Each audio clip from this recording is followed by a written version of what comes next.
فاز فوزا عظيما. أما بعد فإن أصدق الحديث كتاب الله وخير الهدي هدي محمد صلى الله عليه وسلم وشر الأمور محدثاتها فإن كل محدثة بدعة وكل بدعة ضلالة. إخوة الإسلام, saudara kaum muslimin, para tetamu Allah rahimani wa rahimakumullah. Alhamdulillah, Allah Subhanahu wa taala kembali memberikan kemudahan kepada kita bersama untuk duduk di dalam sebuah tempat yang paling mulia, tempat diturunkan wahyu oleh Allah Subhanahu wa taala, di tempat yang diberikan keberkahan di dalamnya, dan itu adalah kotanya Rasulullah sallallahu alaihi wasallam.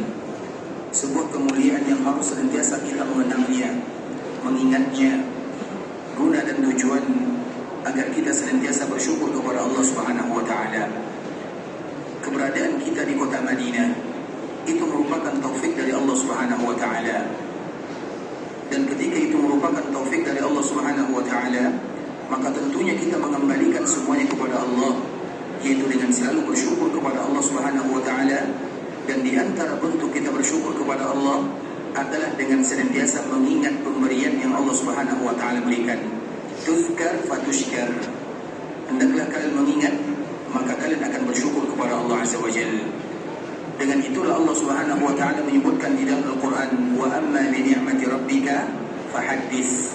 Adapun nikmat-nikmat yang pernah Allah berikan kepada kalian, maka ingatlah, ceritakanlah, ulang-ulang, guna dan tujuan agar kalian bersyukur. Maka kaidah yang tadi, istilah yang disebutkan oleh sebahagian para penyair, tuzkar fatushkar, diingat, maka dengan diingat kita akan bersyukur kepada Allah. Dan yang lebih baik daripada kalimat ini adalah firman Allah Subhanahu wa taala, wa amma bi ni'mati rabbika fahaddits. Adapun nikmat yang ada pada diri kalian, dan salah satunya adalah nikmat keberadaan kita di kota Madinah, ketika kita mengulang nikmat yang luar biasa, bukan karena kita kaya, bukan karena kita sempurna, bukan karena kita lebih dari yang lainnya, tapi semata-mata karena Allah Subhanahu wa taala. Maka di saat itulah lisan kita tidak akan pernah berhenti mengucapkan alhamdulillah, hada min fadli rabbi, dan kita akan menjadi hamba yang senantiasa bersyukur kepada Allah Subhanahu wa taala. Kemudian salawat beriringkan salam semoga senantiasa tercurahkan buat junjungan alam Nabi kita yang mulia, uswah dan qudwah kita bersama Muhammad bin Abdullah sallallahu alaihi wasallam. Kewajiban yang tidak boleh dilalaikan oleh kaum muslimin adalah bagaimana mereka selalu dan senantiasa mengucapkan salam dan salawat kepada Nabi. Tidak boleh bagi kaum muslimin melewatkan satu hari kecuali ada kalimat salam dan salawat kepada Nabi sallallahu alaihi wasallam. Karena ada sebuah hadis yang berat bagi kita untuk mendengarkannya. Namun hadis itu adalah bukti kecintaan kita kepada baginda Nabi yang mulia. Nabi sallallahu alaihi wasallam pernah menyebutkan, memberikan peringatan kepada mereka yang senantiasa melupakan mengucapkan salam dan salawat kepada Nabi sallallahu alaihi wasallam, dan menyebutkan, man nasiya salata alayya, sesiapapun yang lupa mengucapkan salawat kepadaku, khati'a tariqal jannah, maka mereka bisa jadi melangkah atau salah di dalam melangkah menuju surga Allah Azza wa Jalla. Apa makna daripada hadis ini, ikhwatul Islam? Barang siapa yang lupa dan lalai dari mengucapkan salam dan salawat kepada Nabi, maka nanti bisa jadi mereka salah melangkah menuju surga Allah Subhanahu wa taala.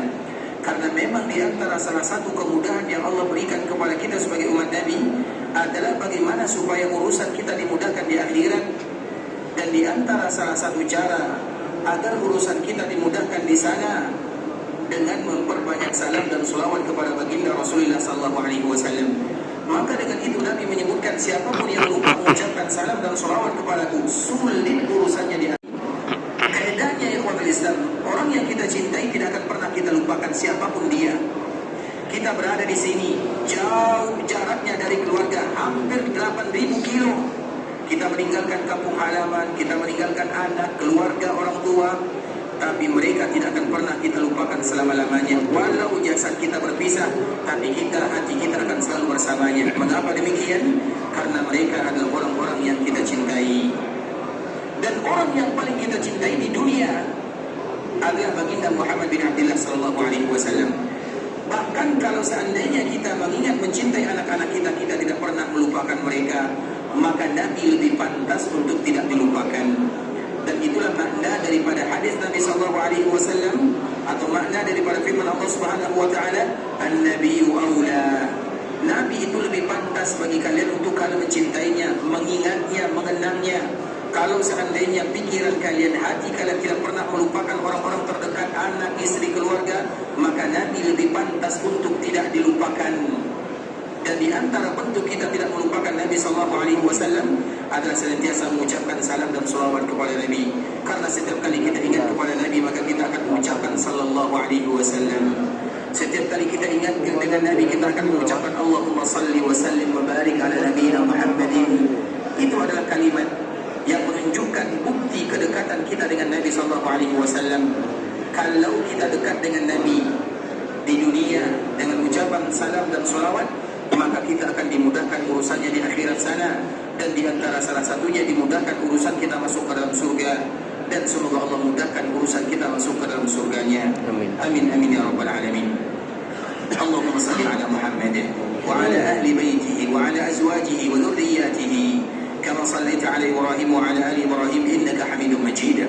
Allahumma barik ala Muhammad wa ala ahli baitihi wa ala azwajihi wa dhurriyyatihi kama barakta ala Ibrahim wa ala ali Ibrahim innaka Hamidum Majid. Ikhwatul Islam, saudara kaum muslimin, para tetamu Allah rahimani wa rahimakumullah. Alhamdulillah, kita akan kembali menyebutkan beberapa faedah yang berkaitan dengan kota Madinah, kotanya Rasulullah SAW, kota yang wajib bagi kaum muslimin untuk mencintainya karena kecintaan kita kepada baginda Rasulullah SAW. Dulu ikhwatul Islam, ketika terjadi perang Hunain pada tahun ke-8 Hijriah, maka Allah Subhanahu wa taala memberikan kemenangan kepada kaum muslimin. Ketika Allah Subhanahu wa taala memberikan kemenangan kepada kaum muslimin mendapatkan harta rampasan yang begitu luar biasa banyaknya, banyak sekali. Karena memang di antara salah satu peristiwa yang ada di Hunain, orang-orang yang ada di sana mereka membawa semua harta dan keluarganya untuk berperang dengan Nabi sallallahu alaihi wasallam, disebut dengan perang Hunain.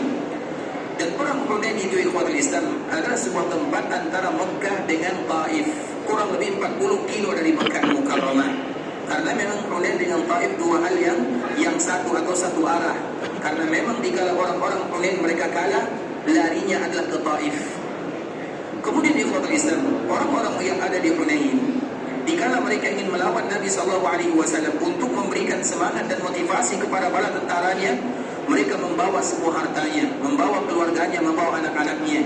Jadi anak-anak, keluarga, harta sebagai motivasi mereka untuk menang, sehingga mereka membawa semuanya. Kemudian ketika terjadi peperangan Hunain, pada awalnya Allah Subhanahu wa taala berikan ujian kepada kaum muslimin. Mereka lari meninggalkan Nabi sallallahu alaihi wasallam. Kemudian Allah Subhanahu wa taala turunkan ketenangan.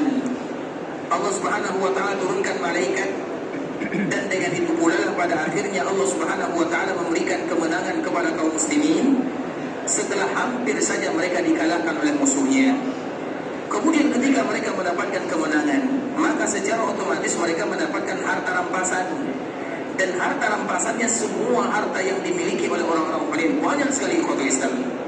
Kemudian setelahnya Nabi SAW seperti biasa membagikan harta rampasan perang. Namun Nabi SAW tidak memberikan sedikit pun bagian daripada harta rampasan perang kepada orang-orang Madinah. Nabi SAW tidak memberikan bagiannya, sehingga timbul tanda tanya, mengapa Nabi melakukan yang demikian? Dan wajar orang-orang Madinah mereka bertanya, kenapa Nabi tidak memberikan bagian kita? Kaum muslimin ikhwatul Islam, dikala mereka berjihad bersama Nabi SAW, tidak pernah yang menjadikan motivasi mereka berjihad adalah untuk mendapatkan harta rampasan, tidak. Tujuan utama mereka adalah untuk li'i'la'i kalimatillah, untuk mengangkat kalimat Allah Subhanahu wa taala, menyebarkan kalimat tauhid la ilaha illallah Muhammadur Rasulullah. Maka itu poin penting yang harus kita ketahui. Tidak ada di antara kaum muslimin, terutama sahabat Nabi, dikala mereka berjuang tujuan utama adalah harta rampasan, tidak. Tapi dikala mereka diberikan kemenangan, mendapatkan harta rampasan, itu bonus dari Allah Subhanahu wa taala. Sama dengan kita beribadah kepada Allah. Ibadah yang kita lakukan ini ikhwatul Islam semata-mata ingin mendapatkan pahala dari Allah. Ibadah salat, kenapa kita salat? Mendapatkan pahala dari Allah Azza wa Jalla. melaksanakan ibadah umrah untuk mendapatkan pahala dari Allah, kemudian banyak bonusnya, pahala yang disebutkan oleh Allah, maka itu bonusnya. Seperti misalnya orang yang melaksanakan ibadah umrah disebutkan oleh Nabi, siapapun yang melaksanakan ibadah umrah maka akan diampunkan dosanya, dihilangkan kefakiran dari dirinya. Tujuan utama kita melaksanakan ibadah umrah untuk beribadah kepada Allah Azza wa Jalla. Kemudian dengan ibadah yang kita lakukan, Allah hilangkan kefakiran, Allah berikan kelimpahan harta kepada kita. Itu bonus dari Allah Azza wa Jalla, bukan tujuan utama. Seperti misalnya kita bersolawat kepada Nabi, banyak keutamaannya. Bersolawat kepada Nabi dimudahkan urusan di dunia, dilancarkan urusan di akhirat. Tapi tujuan pertama kita bersolawat kepada Nabi adalah beribadah. Kemudian berikutnya adalah bonus dari Allah Subhanahu wa Ta'ala. Begitu juga orang yang bersedekah. Orang yang bersedekah akan diganti oleh Allah Subhanahu wa Ta'ala. Tapi setiap kali kita bersedekah, jangan itu niat pertama, enggak. Niat pertama adalah bagaimana kita beribadah, kemudian nanti diganti oleh Allah bonus dari Allah Subhanahu wa Ta'ala. Karena dikhawatirkan apabila ada orang yang bersedekah kemudian tidak diganti oleh Allah, dia tidak lagi mau bersedekah. Kalau seandainya ada orang yang berselawat kepada Nabi kemudian tidak dimudahkan urusannya, dia tidak lagi mau berselawat. Ada orang yang berjihad tidak mendapatkan harta rampasan, tidak lagi mau berjihad di jalan Allah Azza wa Jalla. Artinya jadikan setiap amalan yang kita lakukan pertama kali tujuannya adalah untuk beribadah, kemudian setelahnya bonus dari Allah Subhanahu wa Ta'ala. Dalam kehidupan itu bonus dari Allah Azza wa Jalla. Kemudian dikala kita melakukan ibadah yang lainnya, begitu juga kita kiaskan agar tujuan utama kita beribadah adalah semata-mata untuk Rabbul Izzati wal Jalalah. Karena sebelumnya kita telah menjelaskan di antara salah satu yang paling banyak menyebabkan seseorang masuk ke dalam api neraka ikhwatul Islam ada Azza wa Jalla. Seperti hadis yang dikeluarkan oleh Imam Muslim, apa kata Nabi sallallahu alaihi wasallam? Orang yang pertama kali dimasukkan ke dalam api neraka, yang pertama adalah orang yang berjihad di jalan Allah Subhanahu wa Ta'ala. Berjihad itu bukan ibadah yang mudah, bahkan itu puncak daripada agama. Sulit bagi kita melakukannya, dan tidak semua orang yang mampu untuk mengerjakannya. Jihad.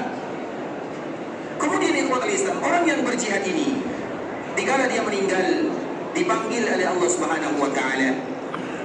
Kemudian Allah Subhanahu wa Ta'ala bertanya kepada dirinya, wahai fulan, aku berikan kepadamu kehidupan, aku berikan kepadamu kekuatan. Apa yang kamu lakukan dikala aku berikan kepadamu hidup dan kekuatan tersebut? Apa yang kamu kerjakan di dunia? Maka orang ini mengatakan, ya Allah, jahadtu fi, aku berjihad di jalanmu ya Allah. Kemudian apa kata Allah Subhanahu wa Ta'ala? Kadzabta, kamu dusta, kamu bohong, kamu berjihad hanya supaya kamu disebut sebagai seorang pahlawan, dan itu sudah kamu dapatkan dan itu yang kamu inginkan.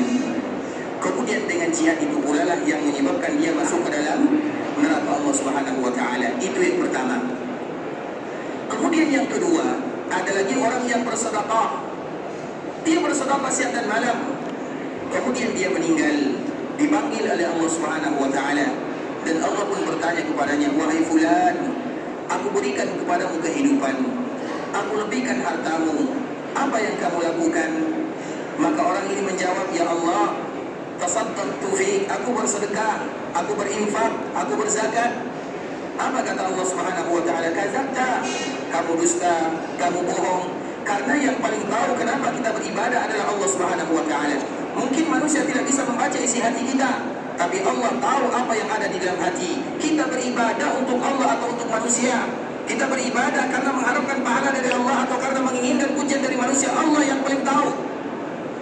Maka Allah Subhanahu wa Ta'ala mengatakan kepada orang yang bersedekah, kadzabta, kamu dusta, kamu tidaklah bersedekah kecuali karena kamu ingin disebut sebagai seorang yang dermawan, sebagai seorang yang mulia, sebagai seorang yang suka memberi. Itu yang kamu inginkan. Wabadin, dan ini sudah kamu dapatkan di dunia. Itu tujuannya, bukan karena Allah Azza wa Jalla. Kemudian yang ketiga, orang yang baca Quran, dia pun meninggal, Allah pun bertanya kepadanya, maka dia mengatakan, qara'tu fikal Quran, ya Allah, aku baca Al-Quran. Apa kata Allah? Kamu dusta, kamu bohong. Kamu baca Al-Quran karena kamu ingin mendapatkan sebuah titel yang bernama qari, dan kamu sudah mendapatkan titel tersebut, Maka tiga golongan inilah yang pertama kali dimasukkan oleh Allah Subhanahu wa taala ke dalam nerakanya. Kita kiaskan kepada ibadah-ibadah yang lainnya. Kita kiaskan kepada ibadah salat, kita kiaskan kepada ibadah puasa, kita kiaskan kepada ibadah umrah, kita kiaskan kepada ibadah haji. Sudahkah kita siap menjawab pertanyaan Allah Subhanahu wa taala dikala nanti kita dipanggil oleh Allah, wahai fulan, kamu beribadah untuk apa? Untuk siapa? Bagaimana? Apa pertanyaan dan jawaban kita di hadapan Allah Azza wa Jalla? Allah paling tahu. Makanya kemarin kita menyebutkan di antara firman Allah Subhanahu wa taala yang disebutkan oleh Nabi Ibrahim, Rabbana innaka ta'lamu ma nukhfi wa ma nu'lin. Ya Allah, Engkau tahu apa yang kami sembunyikan, apa yang kami tampakkan, Engkau tahu semuanya. Ini merupakan di antara kalimat doa yang dibaca oleh Nabi Ibrahim ketika Nabi Ibrahim membangun meletakkan keluarganya di Makkah Al-Mukarramah. Allah tahu siapa di antara kita beribadah untuk Allah. Allah juga tahu siapa di antara kita beribadah hanya untuk manusia, hanya untuk mendapatkan pujian. Allah semuanya tahu. Oleh karena itu, ikhwat Islam, kemarin kita mengajarkan sebuah kalimat untuk membantu kita betul-betul memurnikan ibadah semata-mata untuk Allah Subhanahu wa taala adalah dengan doa. Itu adalah di antara salah satu yang memudahkan kita untuk kembali memurnikan ibadah kepada Allah Subhanahu wa taala. Terutama ibadah-ibadah yang mulia ini, ikhwatul Islam, ibadah haji dan ibadah umrah adalah ibadah yang rentan orang riya di dalamnya. Karena ibadah ini adalah ibadah yang jarang dilakukan. Ibadah ini, ikhwatul Islam, adalah ibadah yang jarang dilakukan oleh kaum muslimin. Sehingga dikala ibadah ini jarang, maka tingkat riya dan sum'ahnya lebih besar daripada ibadah yang lainnya. Ibadah salat 5 kali sehari semalam minimal kita melakukan di masjid. Ibadah puasa sering kita melakukan ibadah puasa. Zakat sering kita melakukan ibadah zakat. Tapi haji dan umrah itu hanya sesekali saja kita melakukannya. Sehingga dikala kita sesekali melakukannya, tingkat riyanya lebih tinggi. Sehingga di antara salah satu kalimat yang diajarkan oleh baginda Rasulullah SAW bagi kita yang nanti ingin melaksanakan ibadah yang mulia ini, terutama dikala kita berada di miqat, hafal baik-baik ikhwatul Islam semuanya. Terutama bagi kita yang ingin melaksanakan ibadah umrah, Nabi SAW mengajarkan kepada kita dalam sebuah hadis yang dikeluarkan oleh Imam Ibnu Majah dari sahabat Anas bin Malik radhiyallahu taala anhu, Nabi SAW mengatakan, Allahumma hajja la riya'a fiha wa la sum'a. Ya Allah, kami melakukan ibadah haji, kami melakukan ibadah umrah, tidak ada riya di dalamnya dan juga tidak ada sum'ah di dalamnya. Inilah kalimat yang diajarkan oleh Nabi ketika Nabi berada di miqat Dzulhulaifah. Dan ini diucapkan oleh Nabi SAW dikala Nabi melakukan haji pertama dan haji terakhir, atau yang kita kenal dengan haji wada', haji perpisahan. Karena memang Nabi hanya melakukan 1 kali haji, Nabi melakukan 4 kali umrah. Dikala Nabi SAW berangkat dari Madinah, dari Masjid Nabawi, dari rumahnya, dan sampai di miqat, dan ditemani oleh para sahabat yang sangat banyak jumlahnya. Salah satunya adalah Anas, yang beliau merupakan pembantu Nabi SAW. Momen yang indah berhaji bersama baginda Nabi yang mulia. Maka dikala berada di miqat, beliau meriwayatkan kalimat yang diucapkan oleh lisan Nabi SAW, Allahumma hajja la riya'a fiha wa la sum'a. Ucapkan kalimat ini setelah kita mengucapkan labbaik Allahumma hajja, atau setelah kita mengucapkan labbaik Allahumma umrah.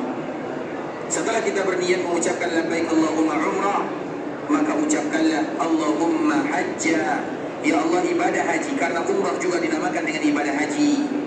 Ya Allah, ibadah haji kami ini tidak ada riya di dalamnya dan tidak ada sum'ah. Itulah kalimat yang diajarkan oleh baginda Rasulullah SAW dikala Nabi SAW berada di miqat sebelum memulai ibadah umrah dan sebelum Nabi memulai ibadah hajinya. Sudah hafal doanya?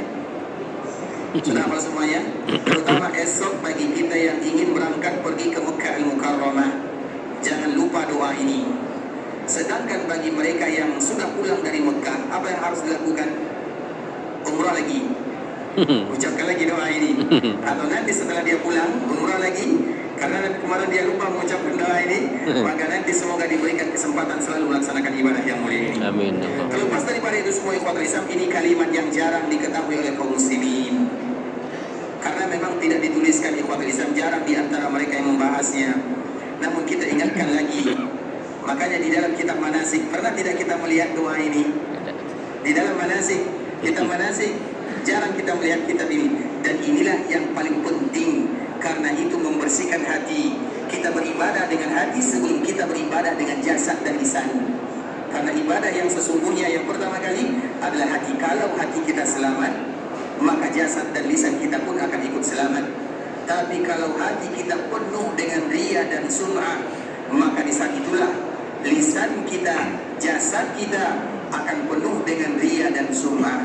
Dan di antara salah satu bentuk bukti, ini mohon maaf ya, di antara salah satu bentuk bukti orang-orang yang betul-betul ikhlas, jauh dari riya, jauh dari sum'ah, adalah orang-orang yang berusaha menyembunyikan amal ibadahnya. Di antara bentuk orang yang jauh dari riya dan sum'ah ini salah satu buktinya, bukan bukti semuanya. Banyak juga orang yang menampakkan ibadahnya, tapi mereka adalah orang yang paling ikhlas kepada Allah Subhanahu wa Ta'ala. Tapi kita tahu hati kita ini adalah hati yang lemah. Hati kita ini, ikhwatul Islam, hati yang senantiasa berbolak-balik. Makanya hati bahasa Arabnya adalah qalbun. Qalbun itu betul-betul berbolak-baliknya sangat cepat. Sekarang riya, sekarang tidak. Besok sum'ah, besok tidak. Itu mudah sekali, ikhwatul Islam. Maka dikala kita melaksanakan ibadah yang mulia ini, karena ibadah ini adalah ibadah yang jarang-jarang dilakukan oleh kaum muslimin. Karena jarangnya ibadah ini, ikhwatul Islam, jarangnya ibadah ini, maka dengan itu pula lah tingkat riya dan sum'ahnya lebih tinggi daripada ibadah yang lain. Kita tidak akan pernah melihat ada orang yang salat mereka sum'ah, mereka riya. Bahkan dari segi panggilan pun, ikhwatul Islam, itu terbukti. Orang yang rajin salat tidak pernah dipanggil orang bapak salat. Tidak pernah ada orang yang dipanggil bapak salat, kan? Orang yang rajin puasa tidak pernah dipanggil bapak puasa, kan? Orang yang rajin sedekah tidak dipanggil bapak sedekah. Tapi orang yang haji, bapak haji. Ya. Kenapa harus membedakan antara rukun dengan rukun yang lainnya? Bukankah nilainya sama? Salat, puasa, zakat, haji, umrah, apa bedanya? Sama-sama rukun. Tapi yang salat tidak dipanggil bapaknya. Kalau yang umrah tidak dipanggil, yang puasa tidak dipanggil bapaknya, atau bapak umrah, bapak sedekah. Kebetulan haji, kalau tidak dipanggil bapak haji, kita pun marah. Tidakkah kamu tahu botak dan peci putih ini mahal harganya? Kan itu artinya, disitulah kita berusaha menahan diri. Dan itu bukan perkara yang mudah.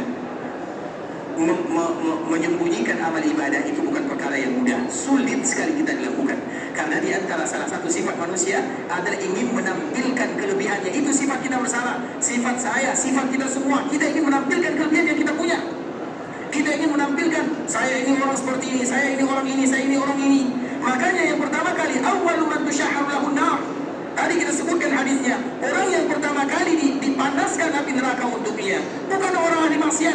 Orang maksiat mereka tahu, mereka berbuat maksiat, dan bisa jadi dikala mereka berbuat maksiat, di malam harinya mereka menangis, ya Allah ampunkan dosaku. Kita tidak tahu. Tapi orang yang beribadah, jarang di antara mereka yang sadar. Ternyata dikala mereka ibadah, mereka ujub. Dikala mereka beribadah kepada Allah Azza wa Jalla, mereka merasa bangga. Ada riya, ada sum'ah. Awwalu man tusya'aru lahun nar. Dan itulah yang pertama kali dimasukkan dan dipanaskan neraka untuk dirinya. Yang jihad, yang bersedekah, yang baca Quran, kiaskan kepada ibadah yang lainnya. Semua ibadah yang ada riya dan sum'ah di dalamnya, maka neraka untuknya. Sesuai dengan apa yang disebutkan oleh baginda Nabi yang mulia. Sehingga ikhwatul Islam, kalimat-kalimat seperti ini, terutama dikala kita haji dan umrah, itu sangat penting bagi kaum muslimin. Makanya tadi kita mengucapkan Allahumma hajja la riya'a fiha wa la sum'ah. Siapa yang sudah hafal? Umurnya 60 tahun ke atas. Yang muda-muda biasalah ya. Yang sudah hafal umurnya 60 tahun ada? Baik, diskon yang umur 50 tahun. Sama sudah hafal? Baik, silakan. Bisa diangkat suaranya? Allahumma hajja la riya'a fiha wa la sum'a. Artinya Allahumma, apa artinya Allahumma? Ya Allah, hajja la riya'a fiha wa la sum'a. Semuanya bahasa kita, tidak ada bahasa Arabnya. Allahumma hajja la riya'a fiha wa la sum'a. Masya Allah. Doanya ada dalam kitab ini ya. Semoga nanti bisa memberikan manfaat. Masya Allah. Masya Allah. Tapi ikhwatul Islam, kita ulang lagi. Di antara salah satu yang diinginkan oleh Allah Subhanahu wa taala dari hambanya, terutama dikala kita berada di kota Madinah, ikhwatul Islam, adalah betul-betul mengikhlaskan semua ibadah untuk Allah Subhanahu wa taala dan karena Allah Subhanahu wa taala. Maka tadi kita menceritakan para sahabat ketika mereka berjihad bersama Nabi sallallahu alaihi wasallam, mereka tidak menginginkan harta rampasan sebagai tujuan utama. Tujuan utama mereka adalah untuk beribadah kepada Allah. Kemudian ketika diberikan kemenangan, maka harta rampasan itu adalah bonus dan itu adalah hak yang harus mereka terima. Kemudian tiba-tiba dikala terjadi perang Hunain, mendapatkan harta rampasan yang tidak sedikit. Makanya harta rampasan ini tidak bisa dibawa oleh kaum muslimin. Harta rampasan itu dititipkan di sebuah daerah yang bernama Ji'rana. Ji'rana itu adalah batasan miqat atau batasan tanah halal dan tanah haram yang ada di Mekah Al-Mukarramah. Kemarin kita menyebutkan ada 4 batasan tanah haram yang ada di Mekah. Siapa yang masih ingat? Yang pertama, apa batasan tanah haram yang ada di Mekah? Karena ini adalah bagi kita yang ada di Mekah, kemudian ingin mengulang ibadah umrah, maka kita akan mencari salah satu di antara tempat ini. Yang pertama namanya adalah, yang pertama yang biasa, yang pertama adalah Masjid Aisyah atau Tan'im. Yang kedua adalah Hudaybiyah. Yang ketiga adalah Ji'rana yang kita bahas ini, Ji'rana. Yang keempat adalah Masjid Namira. Itu adalah tempat-tempat yang akan kita jadikan sebagai pembatas tanah halal dengan tanah haram. Itu daerah yang ada di Mekah Al-Mukarramah. Karena orang Mekah, mereka yang tinggal di Mekah, baik sebagai penduduk aslinya atau mereka yang tinggal lama di sana, ketika mereka ingin melaksanakan ibadah umrah harus keluar dari tanah haram. Sedangkan kalau melaksanakan ibadah haji, maka berharam dari rumah mereka masing-masing. Itu perbezaan antara haji dengan umrah. Kalau melaksanakan ibadah umrah harus keluar ke tanah halal. Dipilih salah satu mana yang paling dekat. Yang dekat dengan Hudaybiyah silakan. Yang dekat dengan Masjid Namira juga tidak masalah. Yang dekat dengan Tan'im lakukan. Yang dekat dengan Ji'rana juga tidak ada masalahnya. Silakan, tergantung di mana kita dekat.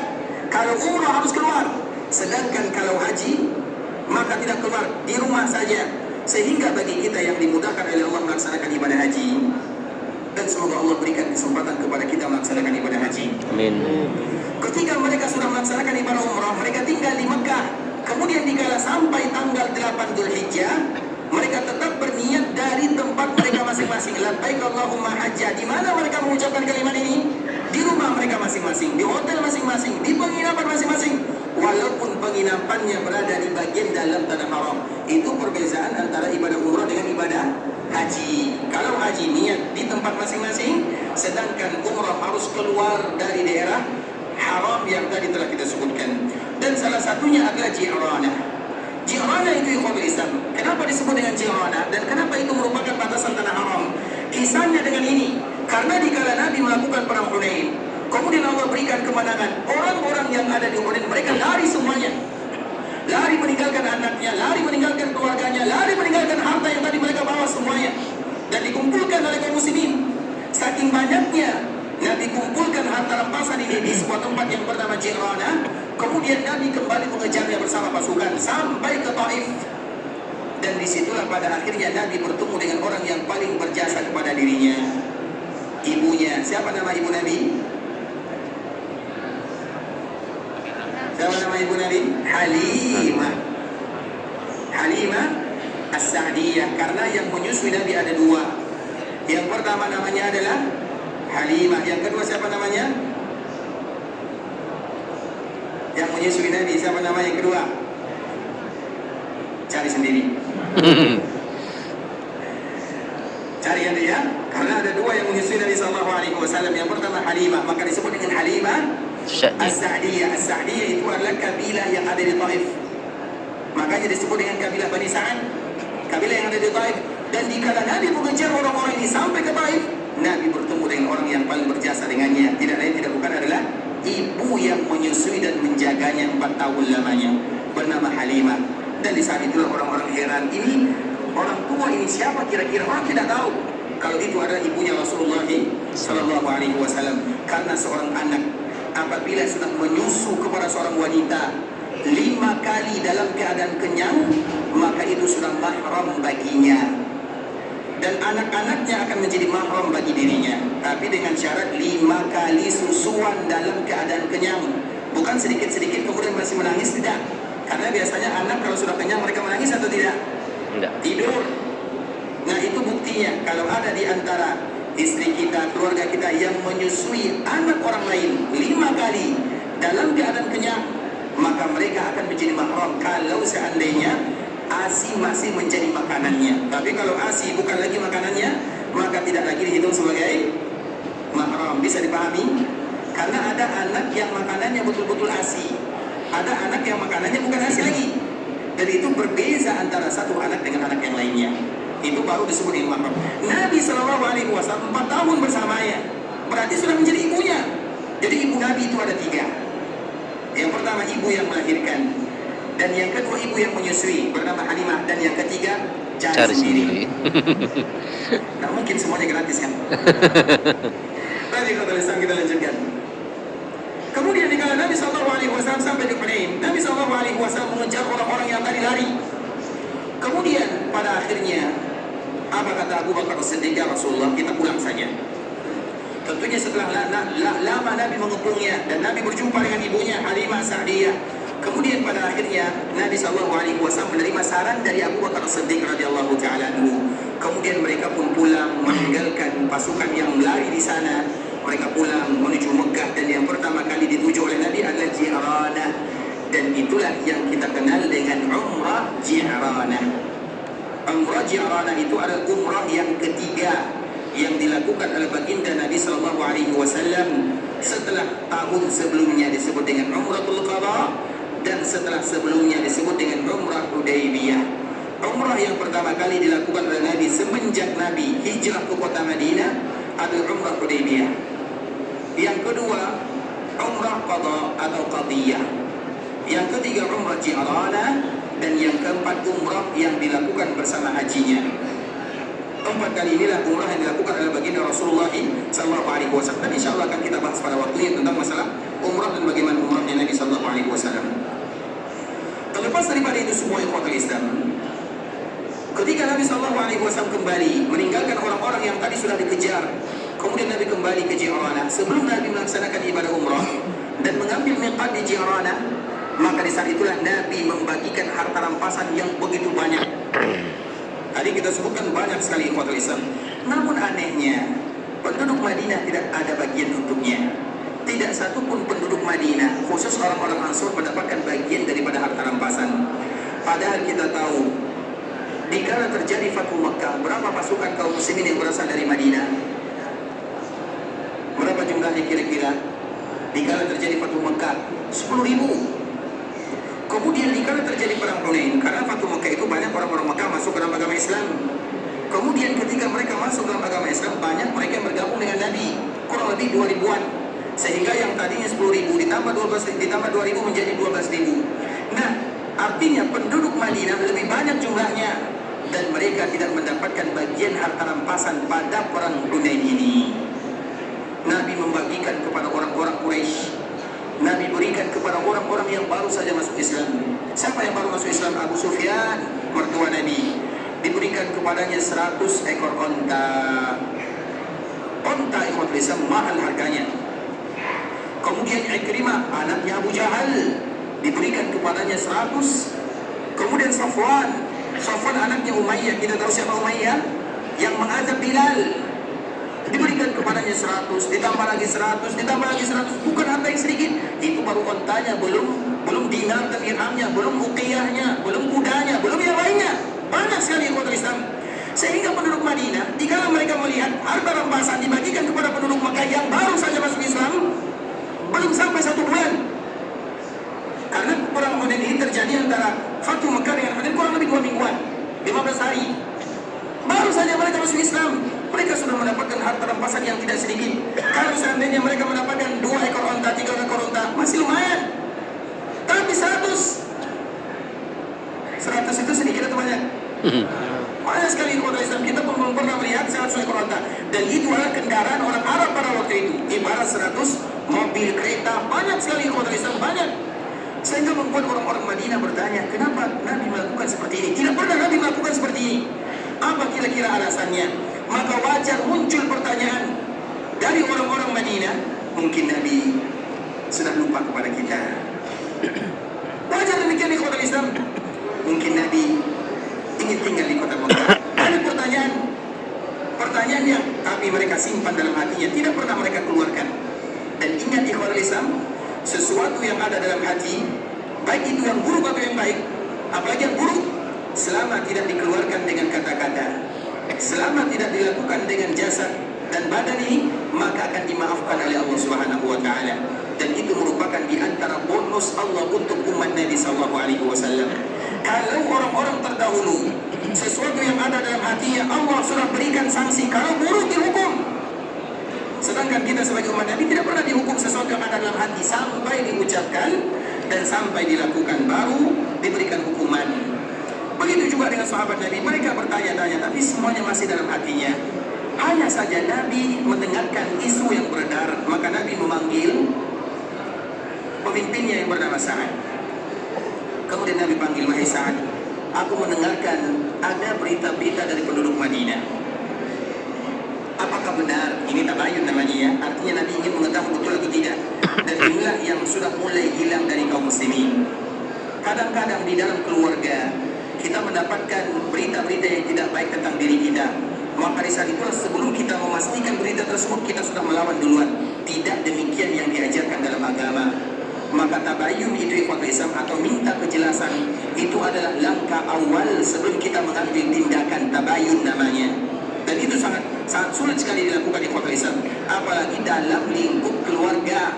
Karena biasanya masalah yang terbanyak itu masalah kita dengan orang lain atau masalah kita dengan keluarga. Masalah kita dengan keluarga, kakak beradik, antara ipar dengan menantu, menantu dengan mertua, dan yang selain yang lain semisalnya. Karena itu biasanya masalah yang ada.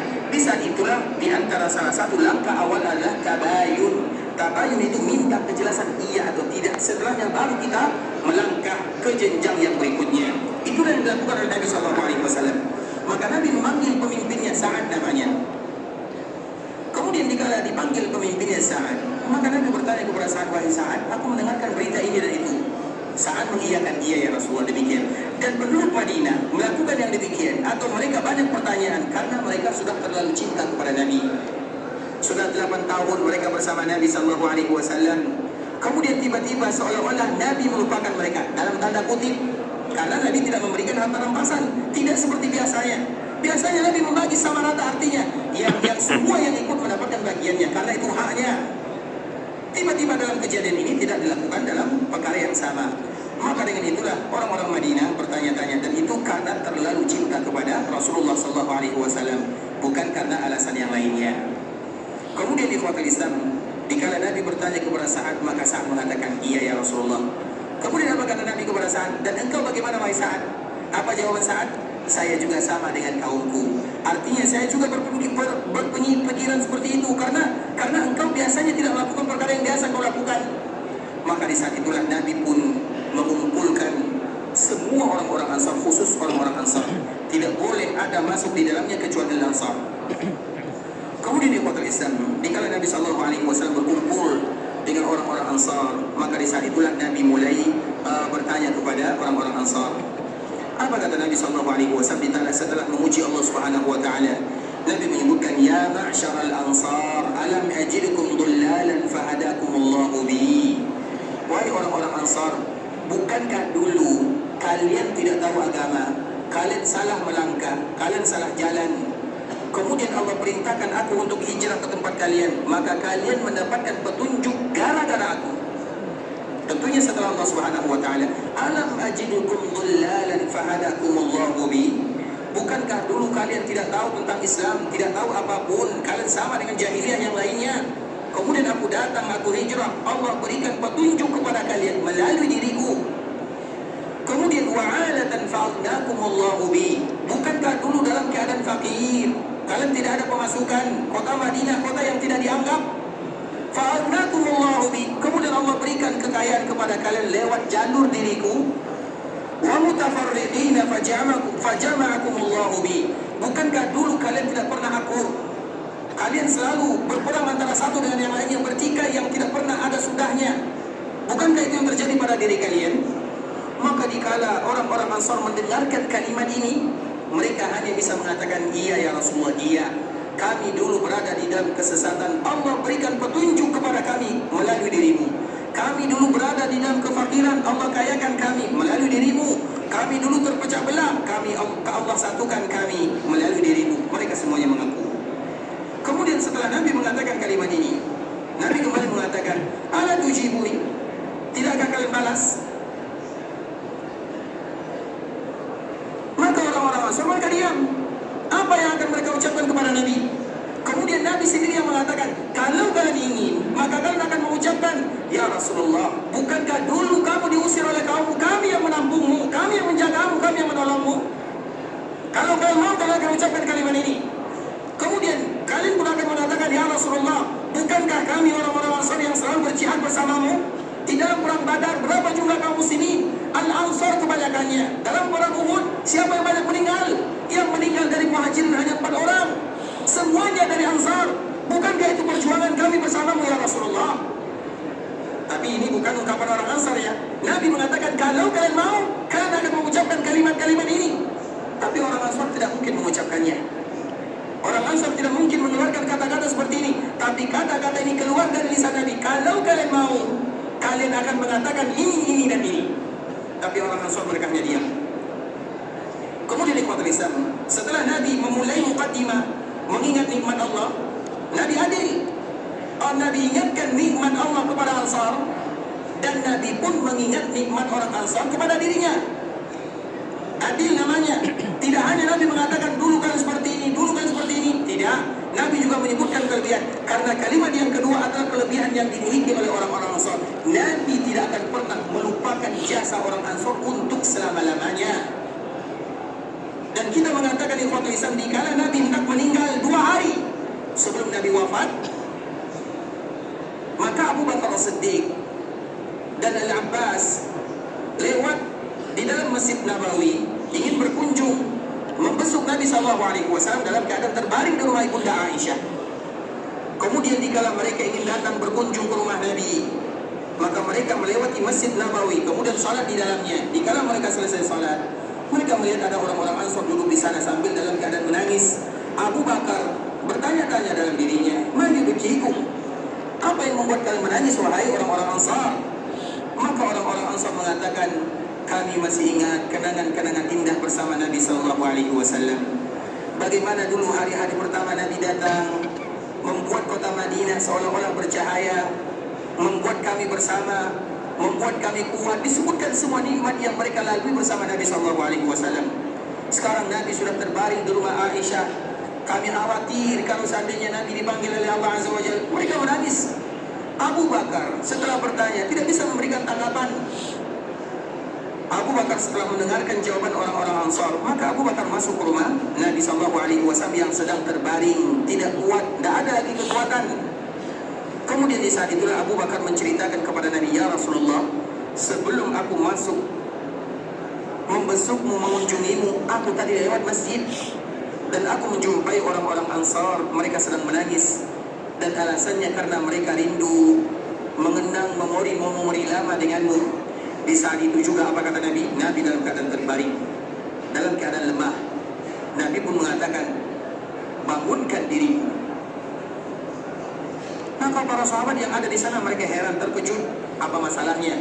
Nabi tidak bisa berdiri ikhwatul Islam, karena Nabi SAW selalu tidak sadarkan diri, pingsan. Kemudian tiba-tiba 2 hari sebelum Nabi wafat, artinya hari Ahad atau hari Sabtu, antara Sabtu atau Ahad, karena Nabi meninggal pada hari Senin. Kemudian ikhwatul Islam, Nabi mengatakan kepada para sahabatnya, bangunkan aku. Maka para sahabat membangunkan Nabi. Ali bin Abi Thalib yang ada di sampingnya, Al-Abbas paman Nabi SAW yang ada di sana. Kemudian membawa Nabi, yang satu memegang di kanannya, yang satu memegang di kirinya. Nabi tidak kuat, maka Nabi melangkah sedikit demi sedikit menuju Masjid Nabawi. Ketika Nabi masuk ke dalam Masjid Nabawi, semua para sahabat kaget. Sudah lama Nabi SAW tidak masuk ke dalam Masjid Nabawi. Tiba-tiba masuk dalam keadaan lemah, dipapa oleh dua orang sahabatnya. Maka di saat itulah semua kaum muslimin mereka berkumpul. Kira-kira apa yang ingin disampaikan oleh Nabi? Dan itu adalah kali terakhir Nabi masuk dalam Masjid Nabawi. Setelahnya Nabi tidak pernah lagi masuk ke dalam Masjid Nabawi untuk selama-lamanya. Dan kali itu adalah kali terakhir Nabi berkhutbah. Dan setelahnya Nabi tidak pernah lagi berkhutbah untuk selama-lamanya. Kemudian dikala Nabi SAW berdiri di atas mimbar, terakhir sekali Nabi berdiri di atas mimbar, apa kata Nabi? Wahai kalian kaum muslimin. Setelah Nabi memberikan pesan bertakwa, bersabar kepada kaum muslimin, Nabi mengatakan, ingat orang-orang Ansar. Sekarang jumlah mereka sudah mulai sedikit. Kalau mereka melakukan kebaikan, terima kebaikannya. Kalau mereka melakukan kesalahan, maafkan kesalahannya. Setelah Nabi mengatakan kalimat ini, maka Nabi turun, kemudian kembali ke rumah Aisyah dan terbaring sampai Nabi wafat.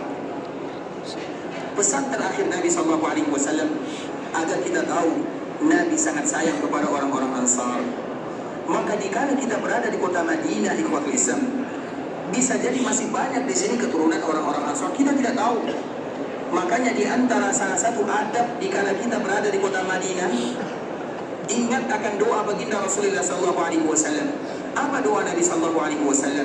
Allahumma man zalama ahlal Madinah wa akhafahum fa akhifhu wa alayhi la'natullahi wal malaikati wan nasi ajma'in la yaqbalu Allah minhu sarfun wala adl. Ya Allah, siapapun yang zalim kepada penduduk Madinah atau membuat mereka menjadi takut, tanamkan rasa takut dalam hatinya. Itu yang pertama. Yang kedua, untuknya laknat dari Allah, malaikat dan semua manusia. Yang ketiga, Allah tidak akan menerima amal ibadahnya. 3 ancaman bagi mereka yang melakukan kezaliman untuk penduduk Madinah. Maka dikala kita berada di kota Madinah, yang harus kita dahulukan, karena kita datang ke sini bukan untuk bergaduh. Kita datang ke sini bukan untuk melakukan kezaliman. Lebih baik dizalimi daripada menzalimi. Ingat itu kalimatnya. Kalau seandainya harus memilih, lebih bagus dizalimi daripada menzalimi. Apalagi dikala kita berada di kota Madinah, kalau harus memilih. Tapi tentunya kita tidak menginginkan yang demikian. Tapi kalau seandainya terjadi, lebih bagus terzalimi daripada menzalimi. Zalim itu banyak. Ada orang zalim dengan lisannya, dengan tulisannya, dengan jasadnya. Itu semua bagian daripada kezaliman. Mengapa Nabi berdoa dengan kalimat ini? Karena dalam Madinah bisa jadi itu keturunan Nabi. Keturunan Nabi banyak di kota Madinah. Karena di kota Madinah ada keturunan orang-orang muhajirin. Keturunan orang-orang muhajirin banyak di kota Madinah. Karena di kota Madinah keturunan orang-orang Ansar. Dan kita tidak tahu mana keturunan Nabi, mana keturunan muhajirin, mana keturunan Ansar. Kita tidak tahu. Dan mereka pun tidak memberitahu. Kalaupun mereka memberitahu, kita juga tidak paham. Karena bahasanya beda kan. Dan tidak mungkin mereka memberitahukan saya ini, saya keturunan Ansar, saya keturunan muhajirin, saya keturunan Nabi. Tidak ada di antara penduduk Madinah seperti itu, tidak ada. Nah, dikala kita melakukan kezaliman, bisa jadi yang kita zalimi adalah keluarga Nabi. Bisa jadi yang kita zalimi adalah keluarga muhajirin. Bisa jadi yang kita zalimi adalah keluarga Ansar. Dan bisa jadi yang kita zalimi adalah keluarga sahabat. Karena sahabat itu muhajirin, sahabat itu Ansar. Dan ada sahabat yang tidak muhajirin, tidak pula Ansar, tapi mereka adalah sahabat. Nah, kalau kita melakukan kezaliman, bisa jadi mereka salah satunya. Maka Nabi mengucapkan doa ini. Dan salah satunya adalah bagaimana kita menjaga orang-orang Ansar. Pesan Nabi wasiat. Dan wasiat itu ikhwatul Islam wajib dilaksanakan. Wasiat kita saja. Dan memang di antara salah satu pesan Nabi, tidak boleh ada di antara kalian yang meninggal kecuali mereka wajib punya wasiat. Semenjak mendengarkan hadis ini, Abdullah bin Umar tidak pernah tidur kecuali ada surat wasiat di bawah bantalnya. Karena dia khawatir banyak orang yang tidur, kemudian tiba-tiba besok paginya mereka tidak bangun. Kita tidak tahu, dan kita belum berwasiat. Makanya Nabi mengatakan tidak boleh ada di antara kalian yang meninggal kecuali mereka sudah punya wasiat. Maka tidak mengapa kalau seandainya kita menulis wasiat. Wasiat yang pertama, wahai anak-anakku, wahai keluargaku, wahai istriku, aku wasiatkan kepada kalian agar kalian senantiasa bertakwa kepada Allah Azza wa Jalla. Itu wasiat namanya. Aku wasiatkan kepada kalian. Kemudian baru tulis wasiat yang lainnya. Wasiat yang pertama, aku wasiatkan kepada kalian supaya kalian bertakwa kepada Allah. Aku wasiatkan kepada kalian agar kalian selalu mendoakan diriku setiap hari. Aku wasiatkan kepada kalian bersedekah atas nama diriku. Itu wasiat namanya. Karena kalau sudah wasiat, hukumnya lain. Kalau misalnya ada orang tua yang meninggal, kemudian dia tidak berwasiat, orang tua anaknya mau mendoakan, mensedekahkan, tidak urusan. Tapi kalau dia sudah tulis wasiat, maka sudah kewajiban anaknya untuk selalu bersedekah atas nama ayahnya. Kewajiban anaknya untuk selalu mendoakan ayahnya, karena itu wasiat dari ayahnya. Dan itulah wasiat yang terindah. Maka tulislah wasiat. Bukan berarti kita ingin meninggal, enggak. Kita takut kalau kita meninggal, kita tidak punya wasiat. Maka Nabi SAW, kalau wasiat tidak saja wajib dilakukan, apalagi wasiat Nabi SAW. Dan di antara salah satu wasiat Nabi adalah tentang orang-orang Ansar. Nabi sadar kepadanya. Nabi cinta kepada orang-orang Ansar. Maka dari situlah ikhwatul Islam agar kita tahu bagaimana kedekatan Nabi SAW dengan penduduk Ansar. Kemudian kita kembalikan kepada kisah yang tadi disebutkan. Setelah Nabi SAW mengatakan kepada orang Ansar, bukankah seperti ini, bukankah seperti itu, orang Ansar diam 1000 bahasa. Tidak mungkin menjawab baginda Rasulullah ta'adduban. Mereka adalah orang yang paling sayang kepada Nabi. Mereka adalah orang yang paling menjaga adab dan akhlaknya kepada Nabi SAW. Kemudian setelah mereka terdiam, di saat itulah Nabi menyebutkan apa rahasia dan mengapa Nabi SAW tidak membagikan harta rampasan kepada orang-orang Madinah. Kenapa yang mendapatkan harta rampasan hanya penduduk Makkah saja, yang jumlah mereka hanya 2000 orang saja, yang tadi kita telah jelaskan, atau kurang lebih. Sedangkan penduduk Madinah mereka tidak mendapatkan sedikit pun, mereka tidak mendapatkan. Apa alasannya? Maka Nabi menyebutkan alasannya, dan alasannya besok kita sambung. Bagi yang ingin masih mendengarkan, jangan dulu pulang ya. Atau jangan pergi dulu ke muka ya. Tadi kalau lisan saudara kaum muslimin, karena waktu juga yang memisahkan kita, insya Allah kita akan kembali menyambung pembahasan ini. Ikhwatul Islam, paling tidak kita ingin mengetahui tentang sejarah Madinah, tentang penduduk Madinah, tentang kemuliaan-kemuliaan yang Allah khususkan kepada mereka, agar kita mengetahui apa hak dan kewajiban itu saja. Sehingga dikala kita berada di kota Madinah, kita tidak mengetahui apa-apa tentang Madinah. Tidak demikian. Percuma kita tahu, percuma kita datang ke kota Madinah kalau kita tidak mengetahui hak dan kewajiban. Apa hak yang harus kita lakukan, apa kewajiban yang harus kita tunaikan.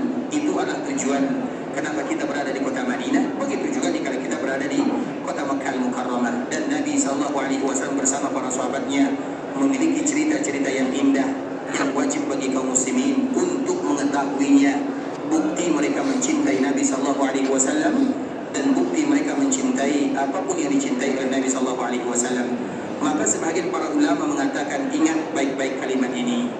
Kalau kalian ingin mengetahui seberapa besar kecintaan seorang hamba atau seorang umat kepada nabinya, maka ukurlah kecintaan tersebut dengan seberapa banyak pengetahuan mereka tentang Nabi itu sendiri. Jadi ukuran cinta kita dengan Nabi bukan dengan lisan.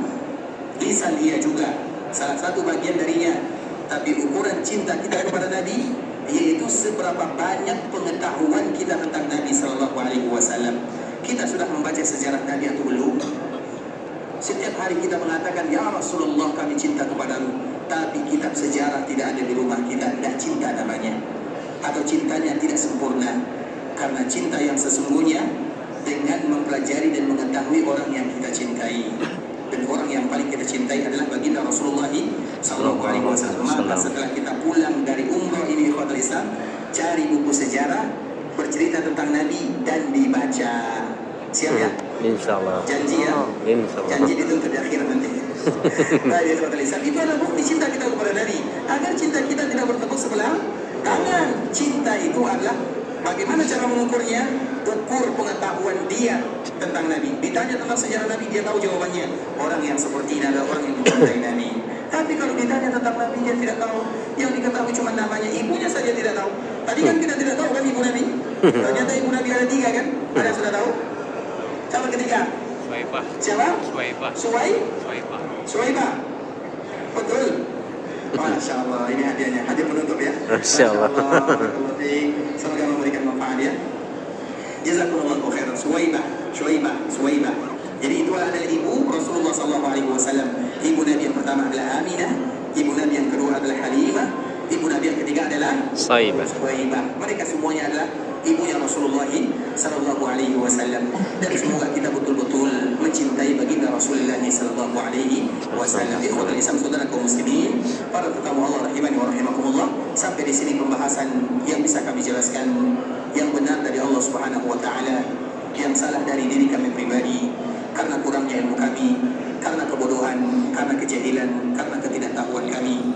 Kami mohon dimaafkan kalau ada kata-kata yang salah, kalimat-kalimat yang kurang tepat, bahasa-bahasa yang kurang bagus, penyampaian yang kurang berkenan. Kami mohon dimaafkan, dan kita selalu berharap bermohon kepada Allah Subhanahu wa taala agar Allah menjadikan perkumpulan ini perkumpulan yang mendatangkan keridhaan Allah Subhanahu wa taala, perkumpulan yang menyebabkan dosa-dosa kita diampunkan oleh Allah Subhanahu wa taala, perkumpulan yang menyebabkan derajat kita diangkat oleh Allah Subhanahu wa taala, perkumpulan yang bisa mendatangkan rahmat dan kasih sayang serta keberkahan dalam kehidupan.